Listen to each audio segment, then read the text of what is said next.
na casa de um estranho? Você tem que ter comunhão. Sim ou não, irmãos? Tem que ter comunhão. Ah, não, hoje eu congrego em Itai, depois hoje eu congrego em Terezinha, outro dia eu congrego na Assembleia de Deus, outro dia na Universal. Isso não é ser igreja, irmãos. Então o que acontece? Muitas vezes, depois de alguma decepção com a igreja, se a pessoa não se voltar a Deus para ser renovado, ela acaba se revoltando contra Deus. Ou seja, a atitude dela é de rebelião contra Deus. Ela abandona o caminho de Deus e ela sai falando mal da igreja como se ela fosse melhor do que o povo, e todo mundo é pecador. Ninguém é justo ao ponto de dizer, ó, vocês são pecadores. Ninguém é. Amém, irmãos? É por isso que esse texto aqui, ele é um texto, essa ideia da lição bíblica de hoje, ele quer falar comigo, mas não quer falar só comigo. Quer falar com quem? Com o povo de Deus. E quem é o povo de Deus? É esse povo que nas mãos de Deus é como barro. É um povo cheio de imperfeição. Sim ou não? Agora, quem é mais imperfeito? Você ou eu?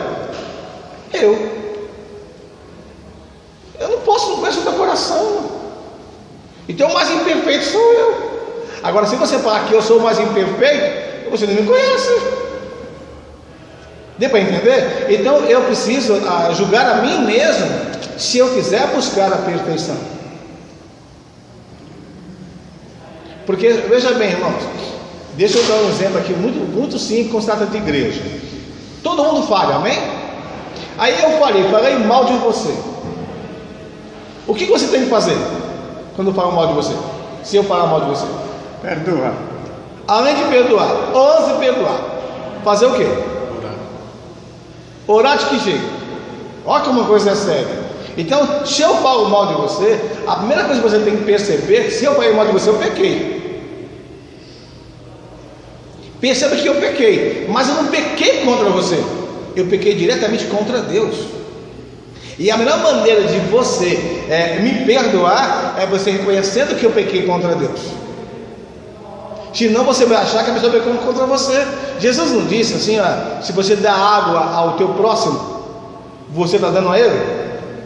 Sim ou não? Sim. Mas ele não disse também, se você deixar de dar água, está deixando de dar a ele? Então nós temos que parar, irmãos, e pensar um pouquinho nessa ideia. Depois de traição, irmãos, quanta coisa acontece no mundo de traição. É traição, em várias áreas acontece isso. A pessoa, por exemplo, hoje falou assim, pastor, não conte para ninguém, eu não posso contar o que ela me disse. Porque se eu contar o que ela me disse, chega no ouvido dela, ela fala, você me traiu a confiança. Só que o problema é muito mais grave do que eu falar. Só que eu espero que ela entenda isso. Senão corre Jesus voltar e ser condenada. Fechando o pensamento aqui, ó. De tempos em tempos, carecemos de restauração. Então é necessário descermos à oficina de Deus, a fim de sermos consertados por Ele, de tempos em tempos. Sabe que tempo em tempo é esse, irmãos? É todos os dias. E o dia todo.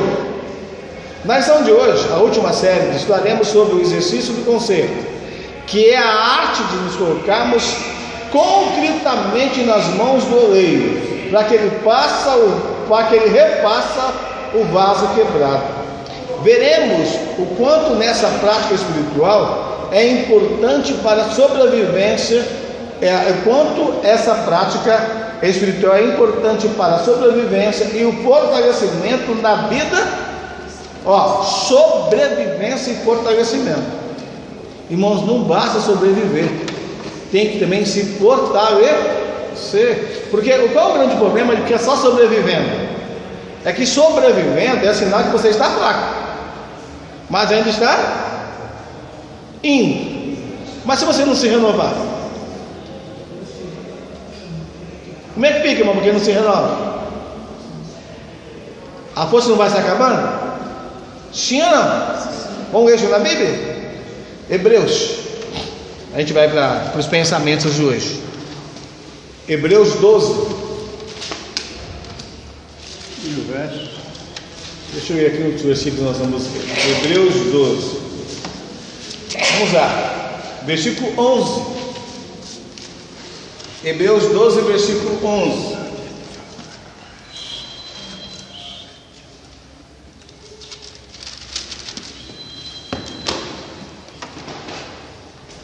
Então, nesse texto aí, você percebe, no versículo 11, aí, para quem já está lendo em silêncio, que Deus, de alguma forma, está trabalhando para corrigir. Versículo 11.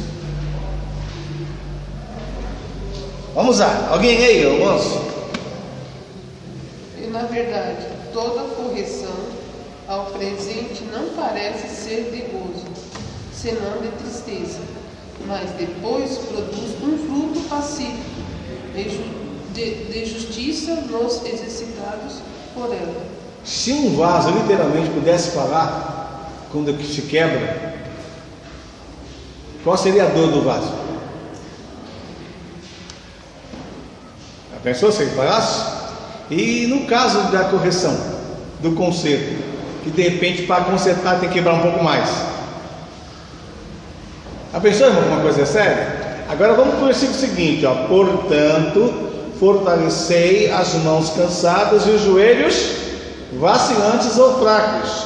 Aí vem o 13: fazei veredas direitas para os vossos pés, para que o que está manco não se desvie inteiramente, antes seja. Então quem está manco, irmãos, pode Sarar. se desviar inteiramente. É se desviar, mas Pode se desviar inteiramente. Então, antes que se desvie inteiramente, ele precisa de cura. Chega a não ser curado, aí ele vai se desviar, irmãos. Sim ou não? Ele já está manco. Se não buscar a cura, ele vai se desviar. É por isso que a proposta da lição, vamos lá para explicando na Bíblia. A mensagem trazida ao profeta e ao povo de Judá em Jeremias 18, 1 a 8 é de esperança. Mediante o arrependimento e a disposição do seu povo, Deus oferece a oportunidade ou a possibilidade do conserto, do recomeço. O Senhor está dizendo que aquilo que não deu ou não está dando certo em nossas vidas pode simplesmente ser corrigido por sua graça. Como isso é possível? Vejamos. Então veja bem, tudo que não está dando certo na minha vida, na vida de cada um de nós, pode ser corrigido. Agora, irmãos, é interessante, eu vou passando aqui, só vou lembrando de coisas que Deus me permitindo lembrar. Como é que Deus corrige, né? Porque Deus, irmãos, Ele não é um ser visível. Deus não é um ser visível. Aí, para corrigir, sabe a maneira que Deus trabalha para corrigir a gente? Quando você vai para a Bíblia, você vai vendo a forma que Deus trabalhou, né? Por exemplo, Deus usou os profetas, Deus se manifestou em carne, e Deus também enviou o Espírito Santo. Amém? Por exemplo, fisicamente falando, eu não estou bem de saúde. Fisicamente falando, o irmão João não está muito bem de saúde. Fisicamente falando, o presbítero não está muito bem de saúde. Os demais eu não tenho notícia hoje. Manda eu quero chegar com essa comparação agora de não estar bem de saúde. Mateus 9. Mateus 9.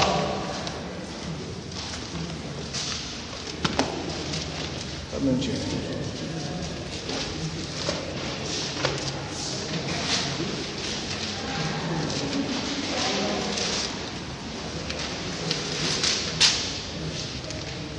Amém, irmãos?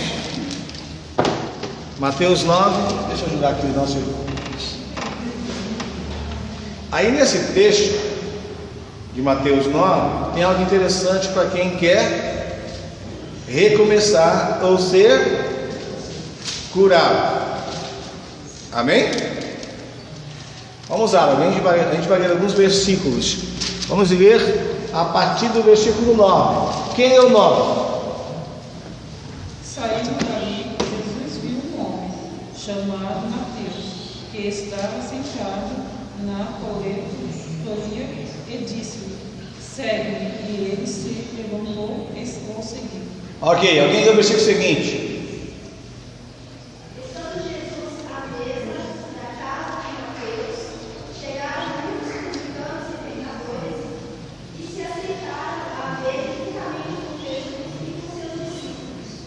Vamos lá, o versículo seguinte. Os fariseus perguntaram a Jesus: por que o nosso mestre foi pregando pecadores? Aí então os fariseus, irmãos, é aquele que se julgavam melhor que os outros, quando vê Jesus assentando com os pecadores, começam a analisar e falar: alguma coisa está errada. Que se ele fosse perfeito mesmo, se ele fosse santo, se ele fosse justo, ele não se assentaria com os pecadores. Os fariseus pensam assim, pensavam assim sobre Jesus. Qual a resposta de Jesus no versículo seguinte? Quem lê? O 12. Jesus foi ouvido isso e respondeu: o santo não precisa de médico, mas sim dos médicos.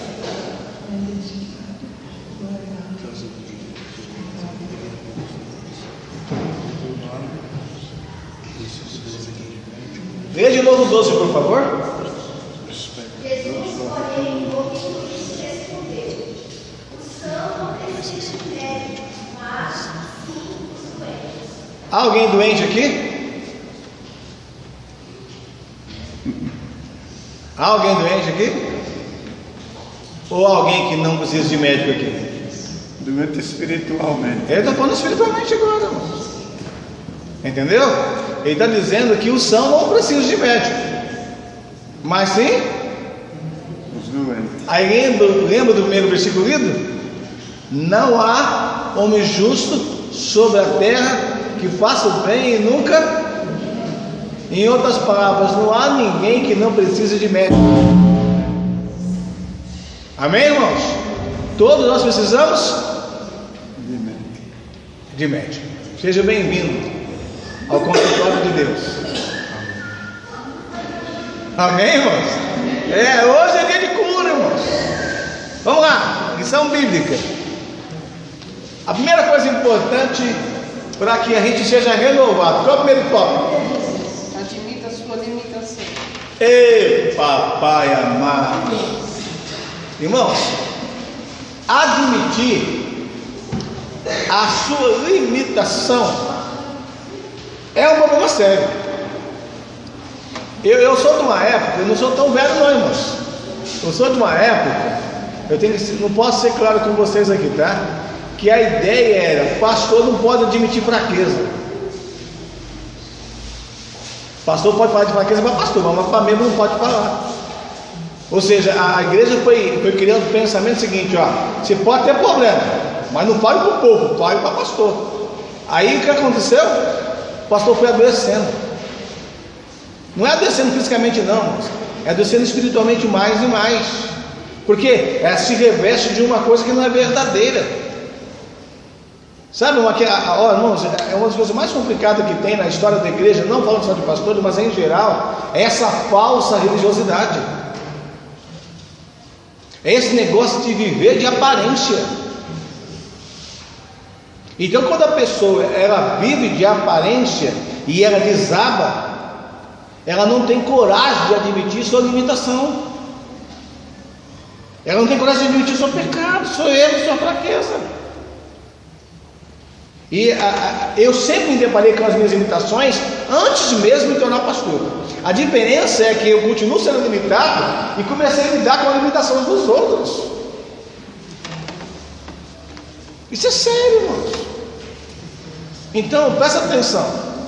O ser humano, tá? O ser humano, o bebezinho, ele já nasce contaminado pelo pecado, mas ele não é consciente. Aí ele cresce, ele fica livre do pecado? Não.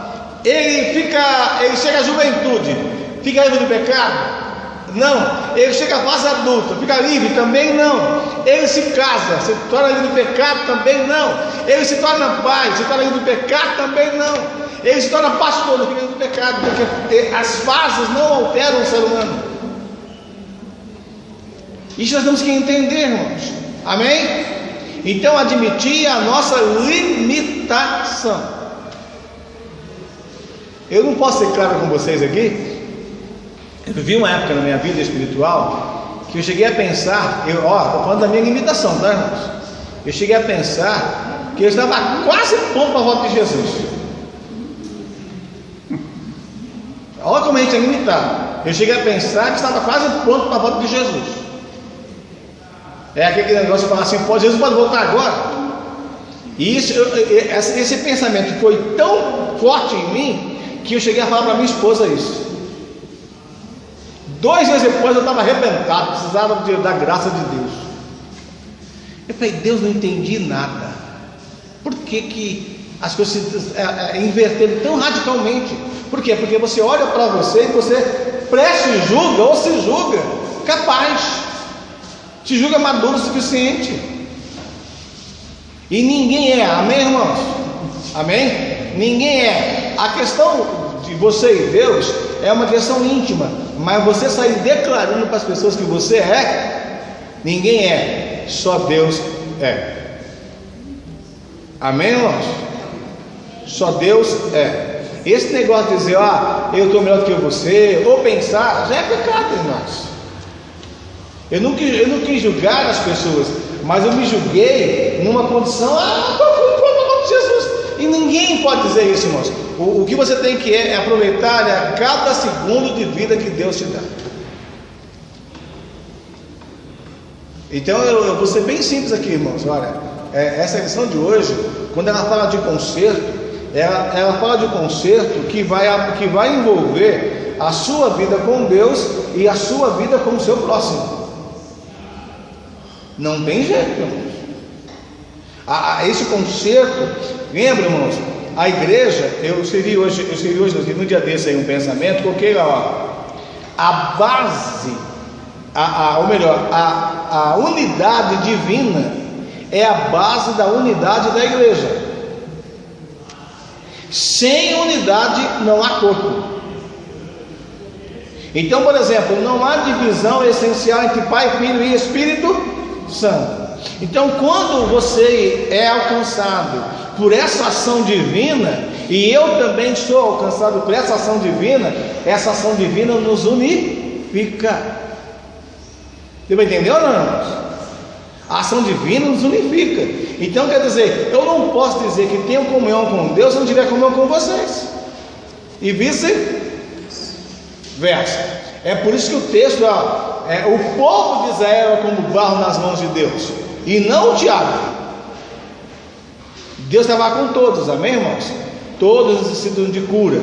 Então na lição bíblica está dizendo o seguinte: olha, no exercício do conserto, devemos ir diante de Deus em oração, reconhecendo a nossa limitação. Ora, ninguém é capaz de almejar conserto sem tal conhecimento ou reconhecimento.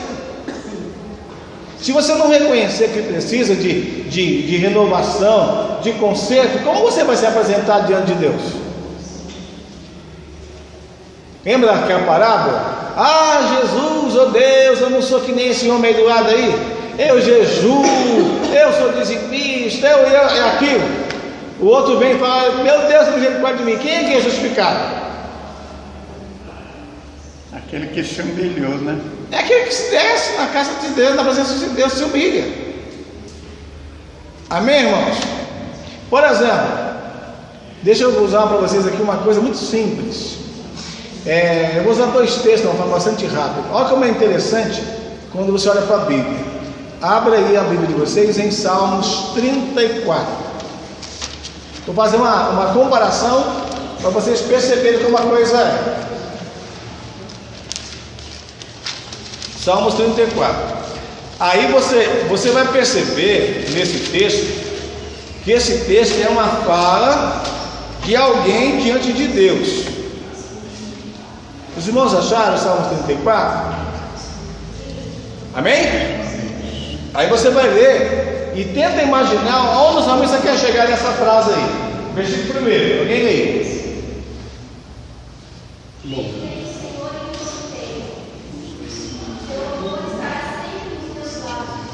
Olha bem, eu bendirei ao Senhor quando? Quando? Me ajuda, irmãos, quando? Se é em todo tempo, é aonde? Toda hora. Em qualquer lugar. Ora bem, Jesus tem misericórdia de mim. Ora bem, é em todo tempo e em qualquer lugar. Agora, o que seria isso aí? O que é estar com o louvor nos lábios continuamente? Abra Hebreus.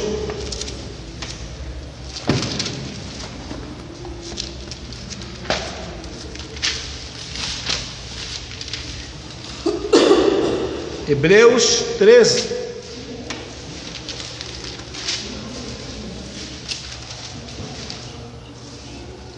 Hebreus 13, 15. Hebreus 13, 15. A gente vai ler mais um texto, tá, irmãos? Os irmãos acharam? Irmão Walter, lê para nós, bem forte. Portanto, ofereçamos sempre por ele a Deus sacrifício de louvor, isto é, o fruto dos lábios que confessam o seu nome. Frutos de lábios que confessam o seu. Agora, para que os lábios possam confessar o nome do Senhor, vem da onde esse confessar? Vem do coração. Vem do coração. Aí fica pensando o seguinte: quando é que eu confesso o nome do Senhor? É quando eu canto? Também, mas não quando eu canto, mas também pode ser quando eu canto. Quando é que você confessa o nome do Senhor? É quando você prega? Também, mas não é aí. Mas quando é? Sabe quando é, irmãos? Que a gente confessa o nome do Senhor, e aí eu preciso me converter muito, e acho que vocês também precisam se converter, porque se nós não admitirmos falha, é falta de conversão. Toda pessoa orgulhosa, irmãos, ela está indo para a condenação a cada dia. Por isso que tem que descer, sabe? Descer nas casas, na oficina de Deus. Amém? Presta atenção. Quando é que nós confessamos o nome do Senhor realmente? Guarde isso, ó. Louvarei o Senhor em todo tempo, e o louvor do Senhor vai estar nos meus lábios. Não é eu louvando ao Senhor que vai estar nos meus lábios, é o louvor vai estar. E outra, tudo que eu faço vai exaltar a Deus. Deu para entender? Eu não vou estar cantando o tempo todo, mas quando eu falo, quando eu faço, eu exalto a Deus. Então, quando é que eu não faço isso? Abra um Tito e a gente finaliza esse comentário. Tito está antes de Hebreus. 5 de Hebreus. Tito, capítulo 1. Tito, capítulo 1. Eu estou usando esses pensamentos para nós percebermos como uma coisa é séria. Tito, capítulo 1, alguém leia, versículo 16. Confessam que conhecem a Deus, mas negam as obras, sendo abomináveis e desobedientes e reprovados para toda a boa obra. Está vendo? Confessam que conhecem a Deus. Confessam com o quê? Na boca, né? Mas quando faz as coisas, nega. Se torna abominável. Então, veja bem, irmãos, se nós não descemos na casa do rei, ou a presença de Deus, como vão ser renovados? Irmãos, eu não preciso falar muita coisa, mas presta atenção. A gente confessa que conhece a Deus, ou louva a Deus, ou produz exaltação a Deus continuamente, é na nossa convivência, é na sua convivência com o teu próximo, no seu lar, no seu trabalho, na congregação. É aí que você confessa a Deus. Agora vamos pensar juntos aqui. Quem pode continuar a caminhada aí sem descer agora? Tem que se esforçar para isso, né? Deu para entender o que eu disse, não? Mas quem é que pode continuar a caminhada daqui para frente se não admitir sua limitação? Quem entre nós aqui não já falhou em casa? Tem que ser muito paciente para suportar as Mas coisas. quem nunca falhou? Quem nunca falou? Quem nunca falhou, irmãos, em casa aqui? Quem nunca errou com a esposa, com o esposo, com o pai, com o filho, com a mãe, com o vizinho? Quem nunca errou? É possível continuar sem admitir? Sim ou não, irmãos? Então, para termos conserto, a primeira coisa importante é admitir a sua limitação. Amém, irmãos? Alguém quer falar alguma coisa? Qual é o próximo tópico? Pastor, a gente administrar a gente é fácil, agora os outros concordar com a gente é difícil. É, mas tem algum ponto que não dá para explicar agora não. Acredite no amor. Ora bem, acredite no... Alguém me ajuda, o que é acreditar no amor, irmãos? Vocês estão devagar, não querem falar não? O que é acreditar no amor?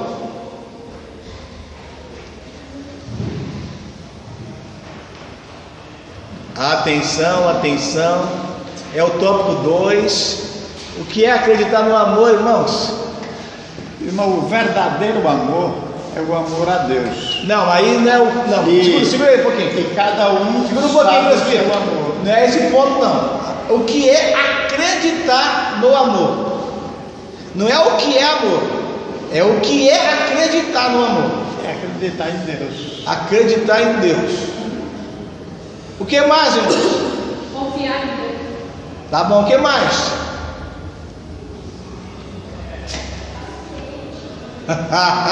Papai, ô Jeová, isso não dá tempo não. Vamos para a Bíblia, irmãos.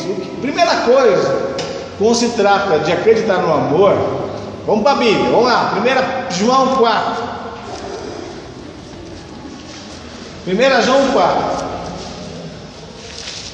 Primeira coisa importante, tá? O que é acreditar no amor? Versículo 16. A pergunta é o que é acreditar no amor, não é isso? Então, o que nós temos que definir um pouco essa questão amor, amém? 4,16. Quem é 1 João 4,16? E conhecemos o amor que Deus tem por nós, e cremos nesse amor. Deus é amor. Quem permanece no amor, permanece em Deus. Deus nele. Primeira coisa então, acreditar no amor é acreditar no que Deus é. Amém?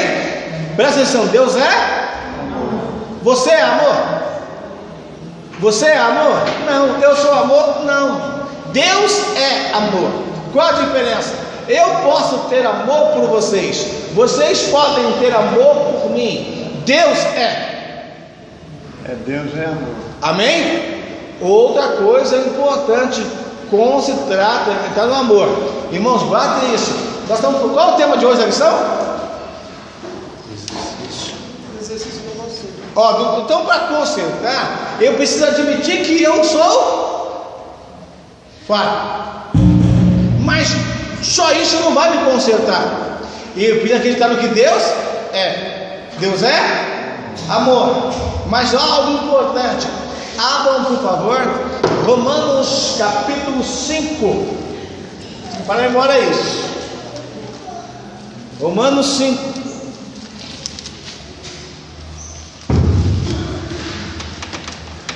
Os irmãos acharam Romanos capítulo 5?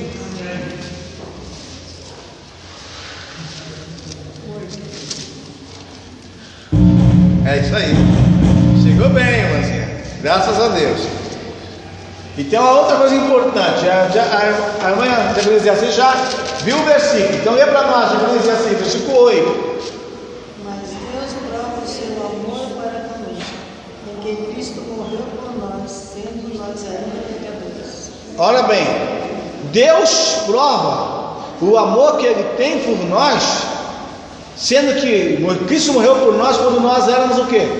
Pecadores. Então, eu não sei se vocês vão se lembrar, mas eu fiz uma comparação com um irmão lá do Rio de Janeiro.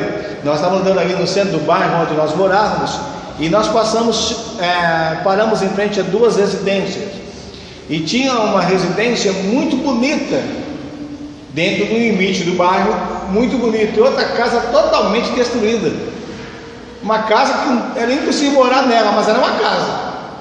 E eu perguntei para ele assim: meu irmão, se você tivesse 100 mil reais para comprar essas casas aí, e cada uma delas fosse 100 mil reais, qual você compraria? Essa casa aqui do lado. Falei, isso é a diferença. Deus compraria a outra, a casa estragada, porque Deus é ilimitado em capacidade de reformar. Os recursos de Deus são incalculáveis. Irmãos, Deus amou a gente quando nós ainda éramos pecadores. Deu para entender ou não? Isso quer dizer o seguinte, irmãos: se Deus me amou quando eu ainda era pecador, se Deus te amou quando você ainda era pecador, será que Deus vai deixar de amar você quando você pecar? Sim ou não? O problema é que não há como você ser alcançado por esse amor se você primeiramente não admitir isso diante de Deus. Esse é o problema sério do assunto de hoje. Para que eu possa ser alcançado por esse amor, que eu tenho que acreditar nesse amor que Deus tem por mim, eu preciso admitir o meu erro, eu preciso descer diante de Deus. Deu para entender, irmãos? Se eu não descer, eu vou fugir, ou vou tentar fugir da presença de Deus, eu vou tentar fugir da congregação, e depois eu vou começar a colocar desculpa aí no meio da mídia religiosa. Eu não posso explicar para vocês, nem falar quando nem aonde, mas eu me lembro que eu tive pastoreando uma certa pessoa, e ela teve uma infelicidade, e a infelicidade que ela teve, milhares já tiveram na vida, mas ela teve a infelicidade antes de eu chegar lá para ser pastor. Portanto, eu não sabia quanto tempo ela tinha tido a infelicidade. A verdade é que o assunto surgiu e eu tinha que tratar o assunto. A pessoa falou assim: pastor, eu não vou suportar. O que a pessoa prefere fazer? Sair daquela denominação, ou sair daquela congregação, da nossa denominação, e ir para outra. Ou seja, ela foi para outra sem nenhum tratamento. Ela resolveu escolher seu próprio rumo, seu próprio caminho. Irmãos, por favor, olha, presta atenção. Sair de uma igreja doente não te leva a cura em lugar nenhum. A única maneira de você ser curado é admitir a sua doença. Amém, irmãos? Não adianta ficar arrumando desculpinha, porque não sei o que não, irmãos. Quem pecou foi eu, quem pecou foi você. Admita o seu erro diante do seu Deus, para que haja restaurar, haja renovação, haja conserto. Amém, igreja? Então, quando Pedro, por exemplo, Pedro falou assim: Jesus, eu vou fazer uma comparação. Pedro falou assim: Jesus, tem um tal de João aqui, um tal de Walter, um tal de Assino ali da igreja. Ó Jesus, eu confio tanto em ti, Jesus, que jamais vou te negar. Sabe o que é isso, irmãos? É o crente avaliando a si mesmo como melhor do que os outros. Irmãos, se julgar melhor do que os outros e cair, é terrível. Porque o crente tem que admitir que caiu. E se ele admitir que caiu, sabe o que acontece com ele? Ele mostra que ele não era verdadeiro no que ele falava. Entendeu ou não? E se não tomar cuidado, as pessoas da congregação vão descer pedra nele, porque ele é soberbo, ele fica falando que é melhor que os outros. E quando Pedro caiu, o que Pedro fez? Se distanciou da congregação. Sabe o que Pedro fez? Começou a andar com o mundão. O texto diz de alguma forma isso, né? Começou a sentar na meio da roda lá, alguém falou, mas tu tem gente crente, cara de crente, e fala de crente. O que ele disse? Sou não, nunca vi Jesus, não sei quem é Jesus, esse eu te engano ainda. O Bíblia não diz isso, começou a falar a palavra lá, que terrível. Sabe o que aconteceu com Pedro, irmãos? Ele tinha chorado, mas não tinha se voltado a Cristo. Aí quando Cristo ressuscitou, sabe o que aconteceu com Pedro? Foram mandados lá para ele, ó, ele ressuscitou. E estavam chamando você. Aí quando Pedro chegou no meio da igreja, tinha um monte de crente. Tinha lá alguém com o nome Tiago, outro Tiago também, mas outro Tiago também, que olhou para o Pedrão e pensou, esse cara veio para o culto? Como que esse cara veio para o culto? Ele disse que não negaria Jesus, foi o primeiro a negar. Ele é muito cara de pau. Isso é, o Tiago da época pensando, né? Quem sabe o José da época pensando, quem sabe um Walter da época pensando, quem sabe o Noemi da época pensando assim, eu não acredito que esse camarada veio para o culto. Só que antes de chegar, quem tinha chegado para o culto? Jesus. Aí Jesus para por alguns segundos, eu fico imaginando assim, olha para cada membro da igreja, dá uma olhadinha para eles assim, e olha para Pedro e pergunta, Pedro, você me ama? Todo mundo está lá no culto. O único que escuta a voz diretamente de Jesus, pelo nome, é Pedro. Mas todos no culto estão sabendo o que Jesus está falando. Para resumir a história, o Tiago pensa assim, Pedro vai ser sincero agora, vou falar aqui, não ama não, porque negou Jesus. Aí Pedro fala, eu te amo. Aí o Tiago pensa assim, mas é muito cara de pau mesmo. Como é que pode dizer que ama se negou? Sabe por que Pedro estava no culto, irmãos? Não é porque ele é perfeito em amor por Deus, mas porque Deus é perfeito em amor por ele. Acredite no amor de Deus por você. Não ore para ninguém se você quiser chegar até o final. Amém, irmãos? Qual é o próximo tópico? Reconheça suas falhas. Ó, admitir que é fraco, limitação, é admitir exatamente a sua incapacidade própria. Quando chega aqui a reconhecer falhas, que tem tudo a ver com o primeiro tópico, irmãos, reconhecer que errou. Irmãos, como é complicado esse assunto. O reconhecimento. Olha bem, irmãos, o salmista vai dizer o seguinte, o salmista Davi fala assim, olha pai, está na lição, viu, irmãos? Contra ti somente, e fiz que aquilo que aos teus olhos parece mal. Sabe o que é isso, irmãos? É a gente descer. Guardem isso, por favor. Eu já vou tentar terminar aqui. A lição aqui no meu relógio está bem aqui. Presta atenção. Quando Davi pecou, por um dado momento, Davi teve aquilo que quase todo mundo tem. Ele ficou sem saber como lidar com o pecado. Ele tentou uma solução para o pecado. E quanto mais ele tentou achar uma solução, mais ele se aprofundou no pecado. Sabe o que Deus fez? Mandou um profeta na casa dele. Ao chegar lá, na casa dele, no palácio dele, o profeta fala assim, Davi, um certo homem, assim, assim, assado, fez assim, assim, assado. E perguntou para Davi, o que merece esse homem? Sabe o que acontece agora, irmãos? Davi se aprofunda mais no pecado. Porque ele olha para a história e pensa que a pessoa da história era outra pessoa. E ele diz, tem que morrer. Irmão, se Deus fosse tratar Davi, como Davi falou ali, Davi ia virar pó em questão de segundo e nem saber porque virou pó. Lembra do que eu li aqui em Salmo 103? Ele conhece a nossa estrutura, ele se compadece de nós, e se ele não se compadecesse de Davi, Aí o homem olha para Davi e diz: esse homem é você. Se eu pudesse, né? Usa uma comparação. Se eu pudesse, eu gostaria de conversar com o Davi. Fala, Davi, que passa pela tua cabeça na hora.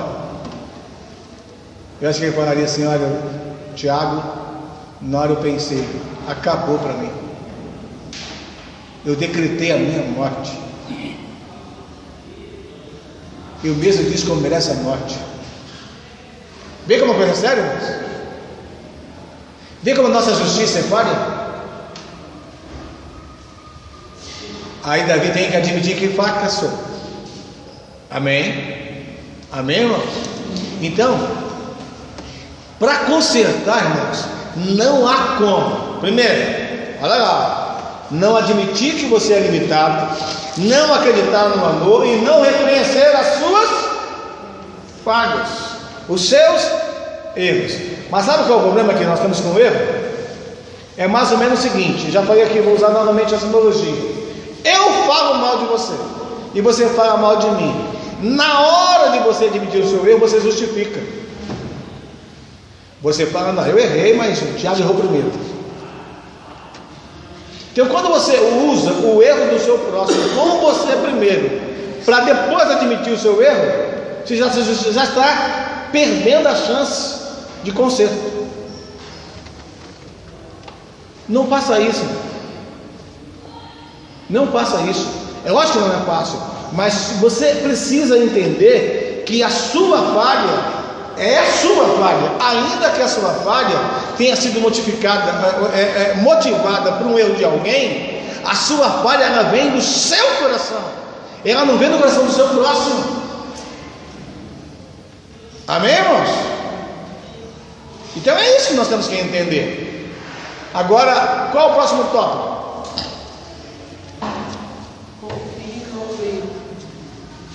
Olha bem, uma coisa é confiar no amor, outra coisa é confiar no oleiro. Agora é uma diferença, presta atenção. Eu preciso entender que eu só posso ser salvo porque Deus me ama. Amém? Agora no oleiro, há um tempo atrás, eu não vou ser detalhista aqui não, porque o tempo não me permite. Eu possuí um veículo e esse foi roubado. Esse carro foi roubado. No dia seguinte a polícia me telefonou e tinha achado o carro, mas acharam o carro totalmente depenado, sem motor, sem pneus e com algumas coisas mais tiradas da parte interna do carro.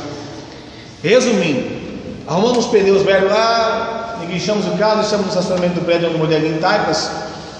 E o carro ficou lá por um tempo, já tinha batido o carro, e eu olhei para o carro e falei: puxa vida, não dá para reformar esse carro. Eu fiz um negócio com alguém, fiquei sem um carro. Só que esse alguém sabia consertar o carro, ou tinha de condições de consertar. Ele era funileiro, mecânico, e simplesmente ele pegou o carro. Eu não sei quanto tempo depois, o carro estava perfeito aos meus olhos. Sabe por quê? Porque aquela pessoa sabia fazer ou teve a ajuda de alguém para fazer.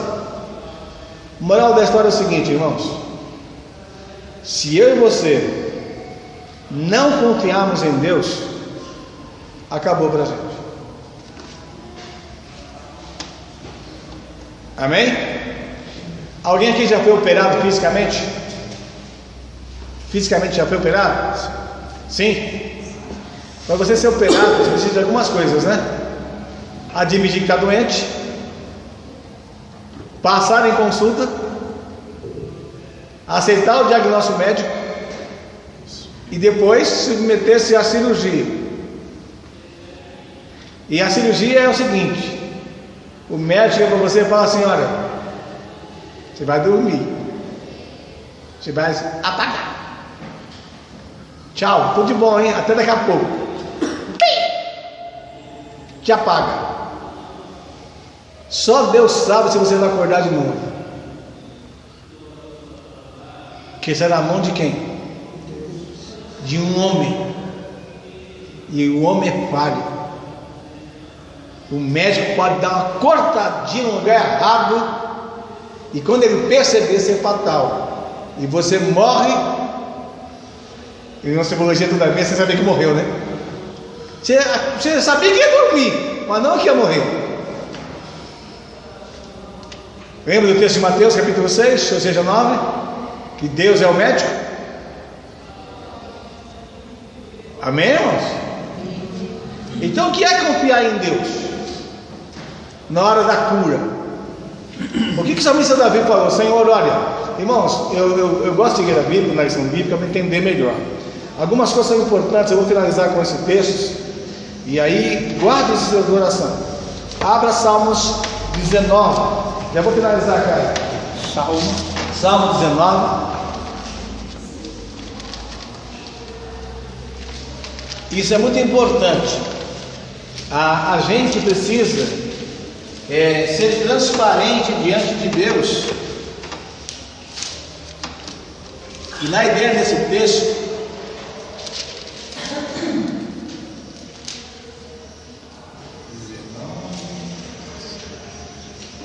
acharam? 14. Olha o que o salmista diz para Deus aí: sejam agradável as palavras da vida perante e a meditação do meu coração perante a tua face, Senhor, rocha minha. Primeira coisa, irmãos, pense comigo aqui. Deus se agradou das palavras de Davi quando Davi disse para o profeta que o homem tinha que morrer? Que pena se eu tiver que fazer isso. Porque a palavra de Davi era a palavra jogadora contra o próximo. Sabe quando Deus vai se agradar de Davi? É quando Davi fala assim: Senhor, eu pequei. Aí Davi fala assim: Deus, cria em mim um coração, cria em mim um coração puro e renova em mim um espírito reto. Sabe o que é coração, irmãos? No texto aí da ideia de Davi, coração é pensamento.